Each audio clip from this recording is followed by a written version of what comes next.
I truly believe, it's not how hard you can hit, it's how hard you can get hit and keep moving forward, because that's really what does make the difference in your life. Nothing is impossible.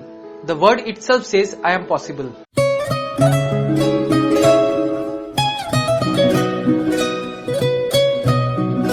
Sylvester Stallone. Net worth is estimated at $400 million. Sylvester Stallone bought a 16,000 square feet house in Beverly Hills in 1998 for $10 million. Lakeside Home. The action superstar is the proud owner of gorgeous Lakeside Home in California, which is bought in 2008 for a sum of $4.85 million. Sylvester's peaceful retreat was built in 1946. The lavish property also includes a private dock spread over 500 square feet. Mustang GT. He bought this car few years back in $35,000. He made some customizations in the car, which costs extra to him. He bought this car in 2010 when Hendrick Motorsports built a limited edition run of Hendrick Motorsports 25th anniversary 2010. क्यों? मैं आपको ये सब क्यों दिखा रहा हूँ? क्योंकि किसी की भी सक्सेसफुल स्टोरी दिखाने से पहले ये बताना जरूरी है कि वो कितना सक्सेसफुल है, and this is the best way to tell you about his success. और हॉलीवुड में उनकी क्या पहचान है ये बताने की जरूरत नहीं है। According to Sylvester, I am not the richest, smartest और most talented person in the world, but I succeed because I keep going and going and going. Sylvester Stallone का जन्म हुआ था 6 जुलाई 1946 को, born to Frank and Jackie Stallone. यहाँ ये बात बताना जरूरी है कि वो जन्म से ही पैरालाइज्ड थे। जी हाँ, उनके फेस का लोअर पार्ट पूरी तरह से पैरालाइज्ड था। This gives him a unique expression, and his speech is also slurred. I appreciate that, but maybe you're looking out for your interests just a little bit more. I mean, you shouldn't be asking people to come down here and pay the freight on something they paid. It still ain't good enough. I mean, you think that's right? I mean, maybe you're doing your job, but why you gotta stop me from doing mine? ये बताना इसलिए जरूरी था कि अगर किसी आम इंसान के साथ ऐसा हो जाए तो वो शायद ही कभी एक्टर बनने के बारे में सोचेगा, बट स्टैलन के साथ ऐसा नहीं था। स्ट्रगलिंग के दौरान वो पोर्ट अथॉरिटी के बस स्टैंड पर 3 सप्ताह तक रहे थे, जब तक कि उन्हें एक पॉर्न फिल्म में काम करने का ऑफर नहीं आया था। फिल्म का नाम था the party at Kitty and Stud's. इस फिल्म के 2 दिन के शूट के लिए उन्हें $200 मिले थे। अकॉर्डिंग टू हिम, अगर मैं वो पॉर्न फिल्म नहीं करता तो शायद चोरी करता।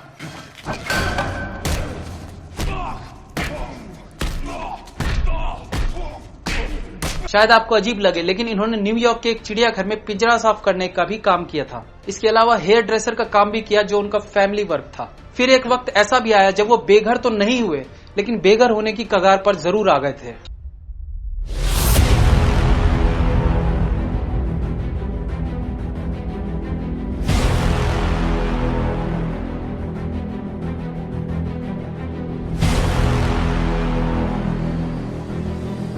घर का रेंट देने के लिए वाइफ की ज्वेलरीज बेचनी पड़ी, और फाइनली जब कुछ नहीं बचा तो निकल पड़े अपने कुत्ते को बेचने। एक वाइन शॉप पर काफी देर खड़े होने के बाद फाइनली उन्हें एक आदमी मिला जो उनके कुत्ते को $50 में खरीदने के लिए तैयार हो गया।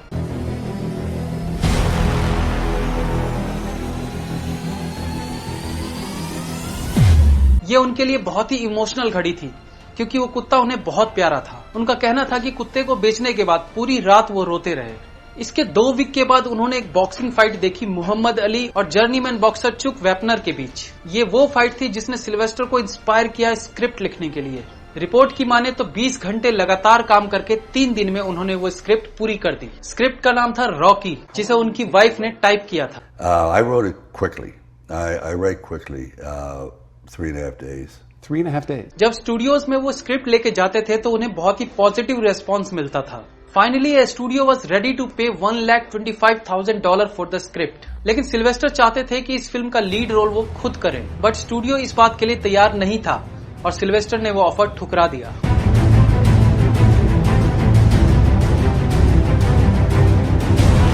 कैन यू इमेजिन कि जिस वक्त उन्होंने $50 के लिए अपना कुत्ता बेच दिया, ऐसे वक्त में उन्होंने $1,25,000 पे भी लात मार दी।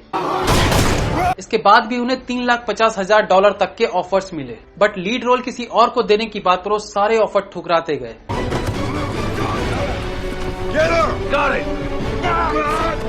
एंड फाइनली एक स्टूडियो उन्हें लीड रोल देने के लिए भी तैयार हो गया, लेकिन स्क्रिप्ट के बदले उन्होंने सिर्फ $35,000 दिए, but still he accepted the offer. इन पैसों के आने के बाद सिल्वेस्टर ने जो सबसे पहला काम किया वो था कुत्ते की खोज। वो कई दिनों तक उस वाइन शॉप पे जाके घंटों खड़े रहते थे जहाँ पर उन्होंने अपना कुत्ता बेचा था, इस उम्मीद से कि वो आदमी उन्हें किसी दिन वहाँ मिलेगा। और एक दिन ऐसा ही हुआ, वो आदमी उन्हें मिला, लेकिन उसने कुत्ता वापस करने से साफ मना कर दिया। सिल्वेस्टर ने उससे रिक्वेस्ट किया कि वो डबल पैसे लेके भी कुत्ते को वापस कर दे, पर वो नहीं माना। कैन यू बिलीव, जिस कुत्ते को सिल्वेस्टर ने $50 में बेचा था, 2 वीक्स के बाद उसी कुत्ते को $15,000 देके वापस खरीदा। Okay. Oh, wait a minute. I just saw something laying on the ground here. Oh my God, what happened to my dog? Spooky! Good boy.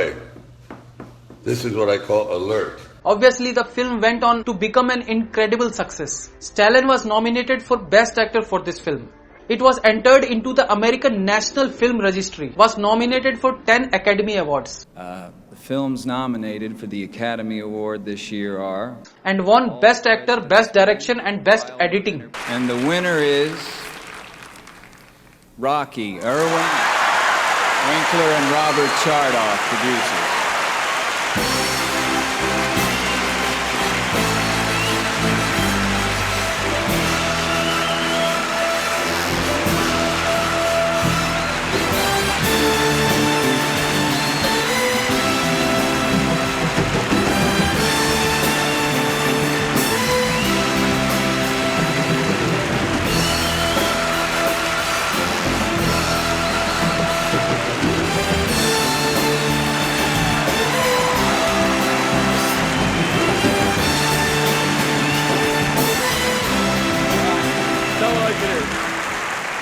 आज सिल्वेस्टर एक हम्बल, हार्ड वर्किंग और अपने स्टंट्स खुद करने वाले एक्टर हैं and A ट्रेमेंडस dog lover, A true American hero. Sylvester ने लाखों करोड़ों डॉलर कमाया और इतने ही उनके दुनिया में फैंस भी हैं। लेकिन अगर हम पीछे मुड़ के उनके पास्ट को देखें तो उनकी सक्सेस के पीछे उनकी मेहनत और अपने सपनों को साकार करने के लिए जो रिस्क उन्होंने उठाया, जो कि मैं पहले ही बता चुका हूं कि उनकी स्क्रिप्ट लाखों रुपए में बिकने के बावजूद उन्होंने नहीं बेची, सिर्फ अपने आप को पर्दे पर देखने के लिए।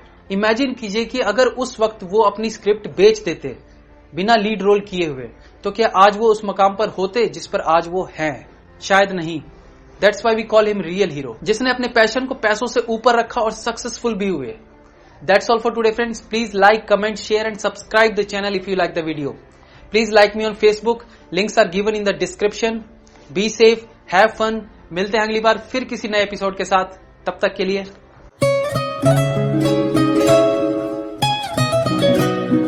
चांद के साए में आ मेरे साथिया, तूने ऐसी पिला